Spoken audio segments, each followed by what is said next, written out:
करे स्टार्ट। हाँ जी, हे hello one, कैसे हो आप सभी लोग। आई होप मेरे सारे भाई बहन बढ़िया ही होंगे और कल अच्छे से होली भी एंजॉय कर लिए होंगे। लेकिन होली खेलते समय आपने मार्केट का हाल नहीं देखा होगा कि कल बीटीसी ने एक अच्छी खासी लंबी छलांग लगाई और $70,000 के लेवल को टच कर दिया। और अभी जब मैं इस वीडियो को रिकॉर्ड कर रहा हूँ $70,000 से भी ऊपर चल रहा है। लेकिन बात करेंगे भैया मार्केट में कल क्या हुआ जब हम सेलिब्रेट कर रहे थे और कौन कौन सी अपडेट्स आई जिसकी वजह से मार्केट में एक बुलिश मोमेंटम हमें देखने को मिला। तो इसके बारे में डिस्कस करेंगे। आज का वीडियो इंपॉर्टेंट है जो कि आपको बताएगा कि क्या क्या नया और मार्केट के अंदर मसाला आ रहा है। तो वीडियो अगर आपको पसंद लगे तो वीडियो को डेफिनेटली लाइक करना है। और हाँ भाई, मेरे टेलीग्राम को अभी भी ज्वाइन कर लो। मैं देखो बार बार इतना कह रहा हूं, इसका मतलब इंपॉर्टेंट है। आप में से काफी लोग नादानी में टेलीग्राम को अभी भी ज्वाइन नहीं करें। मेरे भाई, अगर कोई ऐसी अपडेट आ गई ना कि ये एक्सचेंज कल से ही बंद हो रहा है, ये कोइन आज ही डीलिस्ट हो रहा है, तो धरा का धरा रह जाएगा आपका पूरा पोर्टफोलियो पैसा। तो इससे अच्छा है कि आप टेलीग्राम को ज्वाइन कर लो, बिल्कुल फ्री है। लिंक आपको वीडियो के डिस्क्रिप्शन बॉक्स में मिल जाएगा। जाएगा कुछ नहीं, इससे आएगा ही। तो वीडियो के डिस्क्रिप्शन बॉक्स में जाना, आपको लिंक इसका मिल जाएगा। चलो ओवरऑल मार्केट की बात करते हैं। अभी जब मैं वीडियो को रिकॉर्ड कर रहा हूं बीटीसी 70,500 के आसपास चल रहा है और बाकी ओवरऑल मार्केट का हाल भी काफी अच्छा दिख रहा है। देखो लास्ट वीडियो में हमने डिस्कस करा था कि साहब हमें करना क्या है कि डीसीए स्ट्रेटेजी का यूज करना है जो कि हमारे लिए बेस्ट होगी। और हमने कंटिन्यूअसली बिटकॉइन को बाय करा था। इवन हमने ये तक डिस्कस करा था कि हम 60,000 के ऊपर है, यानी कि अभी भी मार्केट के अंदर एक बुलिश मोमेंटम आना बाकी है। क्योंकि हमारा ये जो रेजिस्टेंस था ना, प्रीवियस जो मार्च 2021 के आसपास का रेजिस्टेंस था, वो अब हमारे लिए एक काफी अच्छा सपोर्ट बन गया। देखो यहां पर एक टॉप लगा था मार्च और अप्रैल के टाइम पे, और अब जो है इस टॉप को ब्रेक करके हम इसके ऊपर चल रहे हैं, यानी कि कहीं ना कहीं अब इसका सपोर्ट हमें मिल रहा है। और यहां पर जो वीकली कैंडल क्लोजिंग हुई है वो भी काफी अच्छी हुई है। तो कहीं ना कहीं अगर आप इस वीकली कैंडल क्लोज को देखोगे तो वो भी एक काफी अच्छा हमें संकेत दे रही है कि मार्केट में अभी भी बुलिश मोमेंटम आना बाकी है। तो ओवरऑल जितने भी भाई लोग डीसीए करे थे, हम प्रॉफिट में हैं। यहां तक कि मैंने प्रॉफिट गार्ड वगैरह आपके साथ टेलीग्राम पर शेयर कर ही दिया था। और ये मून वाली बात तो एसडीबी प्लस पर आप देख चुके हैं कि जनरली कहते हैं, और हमने देखा भी ये पिछले 2-3 सालों में, कि जब भी फुल मून होता है इसके बाद या नेक्स्ट 15 डेज तक हमें मार्केट में बुलिश मोमेंटम देखने को मिलता है। इस बार 25 को वो चीज़ आई क्योंकि 24 को पूर्णिमा थी। तो अब ऐसा बताने की ज़रूरत नहीं है कि क्यों 25 तारीख की डेट इंपॉर्टेंट रहती है। अब ऐसा बताने की जरूरत ही नहीं है कि क्यों 25 तारीख को ये चीज हुई। ठीक है, तो एक बात ये हो गई। इसके अलावा अगर बात करें अब मार्केट की अपडेट्स के बारे में कि भैया क्या क्या हो रहा है अभी मार्केट में, देखो एक चीज तो ये कि bitcoin ETF inflow turn positive again, यानी कि कुछ समय से ईटीएफ का जो क्रेज है, ईटीएफ का जो फ्लो है, मतलब जो मनी फ्लो है, वो थोड़ा कम हो गया था।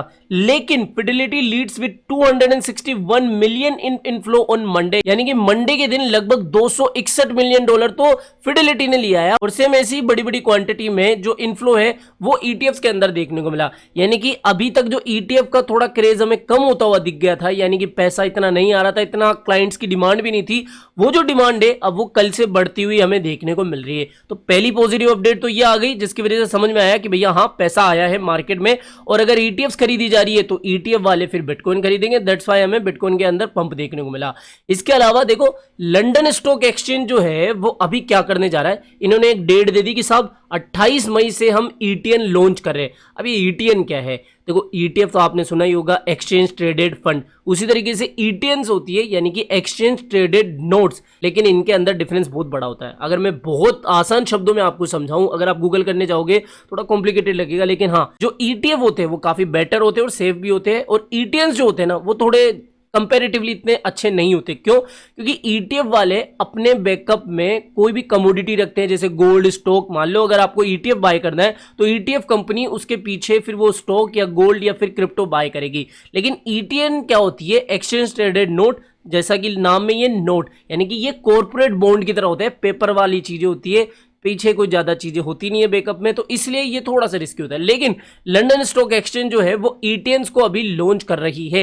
लेकिन ये भी कहीं ना कहीं अच्छी बात है कि चाहे वो फंड हो या फिर नोट्स हो, कहीं ना कहीं मार्केट में पैसा आना शुरू हो रहा है और आगे भी आता शुरू होगा। तो ये कहीं ना कहीं एक अच्छी खबर मार्केट से और निकल के आई है। इसके अलावा तीसरी जो इंपॉर्टेंट अपडेट है, क्योंकि मैंने 2 अपडेट तो आपको पॉजिटिव दे दी, तीसरी अपडेट भी पॉजिटिव है कि भाई साहब साउथ अमेरिका की जो कंपनी है गोल्ड माइनर, वो क्या कर रही है अभी, वो जो है $1.70 बिलियन के बिटकॉइन बाय करने जा रही है।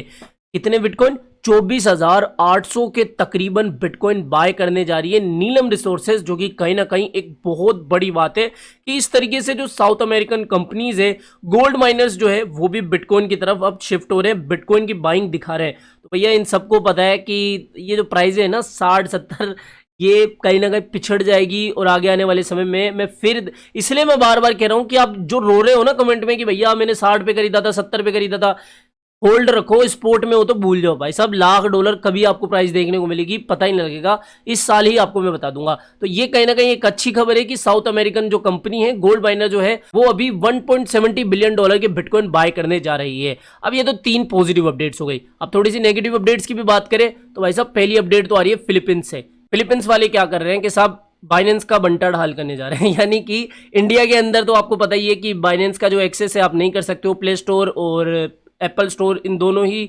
प्लेटफॉर्म पे से जो बाइनेंस की एप्लीकेशन है वो रिमूव हो चुकी है। यहाँ तक कि आप वेबसाइट का एक्सेस भी नहीं कर सकते हो, हालांकि वीपीएन और छोटे मोटे जो तरीके हैं उनसे आप कर पा रहे होंगे और ऑलरेडी इंस्टॉल जो एप्लीकेशन है वो भी चल रही है, लेकिन नई जो है नए अकाउंट नहीं बन पा रहे। तो बेसिकली फिलीपींस वालों ने क्या कहा कि साहब बहुत हो गया बाइनेंस आपका नाटक, हम भी आपको अब अपने देश से ब्लॉक करने जा रहे हैं। तो यहाँ पर फिलीपींस जो है वो अभी बाइनेंस का जो एक्सेस है वो उनके देश से कट करने जा रहा है।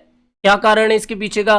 कारण वो ये कि भैया जो एंटी मनी लॉन्ड्रिंग एक्ट है या फिर जो इनके रूल्स एंड रेगुलेशन है वो बाइनेंस फॉलो नहीं करा है, दैट्स वाई बाइनेंस का पत्ता ये काटने जा रहे हैं। तो पहली एक खबर। दूसरी खबर है कि भाई साहब एसएससी और रिपल का केस लगभग 2-3 साल हो चुके हैं। इस केस बेसिकली ये था कि एसएससी बोल रहा है कि भाई रिपल आप एक्सआरपी को जो कि अनरजिस्टर्ड सिक्योरिटी है उसको ऐसे ही बेच रहे हो, जो कि गलत है। अब इसकी वजह से एसएससी ने फिर कर दिया केस रिपल के ऊपर और फिर ये चल गए दोनों कोर्ट के अंदर।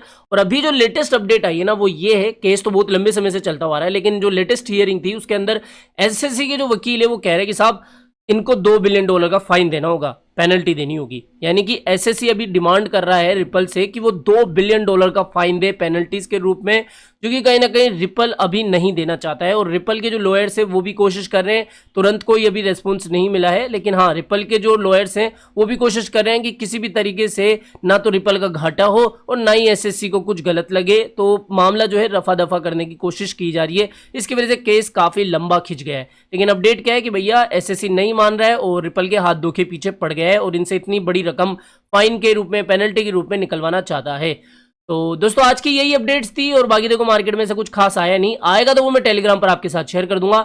तो बस आज के इस वीडियो में इतना ही था। आई होप दोस्तों आज के वीडियो आपको पसंद आया होगा। तो वीडियो पसंद आया हो तो डेफिनेटली वीडियो को लाइक करना है, चैनल आप ही के काम का तो चैनल को भी सब्सक्राइब करके रख लेना है। मिलते हैं जल्दी नई अपडेट के साथ, टिल देन जय हिंद जय भारत।